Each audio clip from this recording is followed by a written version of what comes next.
నమస్కారం.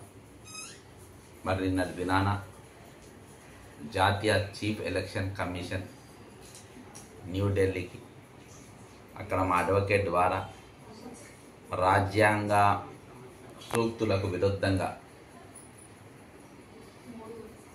వరంగల్, నల్గొండ, ఖమ్మం ఎమ్మెల్సీ అభ్యర్థిగా తీర్మాన్ మల్లయ్య గెలిచినట్టుగా ఎన్నికల కమిషన్ ప్రకటించడాన్ని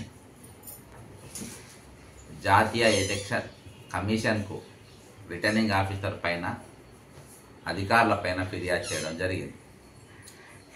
ఈరోజు గ్రాడ్యుయేట్ ఎమ్మెల్సీకి 50+1 ఓటు రావాల్సిన పరిస్థితుల్లో అన్ని ఓటు రానప్పటికీ ఈరోజు అభ్యర్థి గెలిచినట్టుగా ప్రకటన చేయడం, దీనికి బీఆర్ఎస్ బీజేపీ వాళ్ళు మద్దతు పలకడం, ఇయాటి వరకు వాళ్ళు మాట్లాడకపోవడం దేనికి సంకేతం?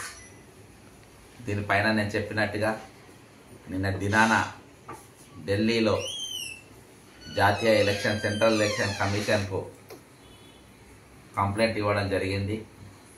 ఖచ్చితంగా దీనిపైన సుప్రీంకోర్టు ఆశ్రయిస్తా. మరి ఈరోజు ఇది ప్రజాస్వామ్యాన్ని తూట్టుపొడవడం, రాజ్యాంగాన్ని తూట్టుపొడవడం, రాజ్యాంగం యొక్క సూక్తులను తూట్టుపొడవడం ఎలక్షన్ కమిషన్ అంత పెద్ద నేరానికి పాల్పడ్డది.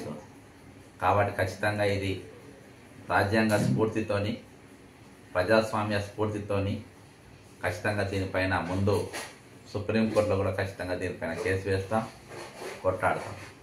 ఎలక్షన్ కమిషన్ ఇప్పటికైనా కన్ను తెరిచి దీనిపైన చర్యలు తీసుకుంటుందా, వాళ్ళ తప్పును సరిదిద్దుకుంటుందా, లేకుంటే మొండిగా వ్యవహరించి ఆబాసు పాలవుతుందా? ముందు తెలుస్తుంది. జై తెలంగాణ, అమరవీరులకు జోహార్.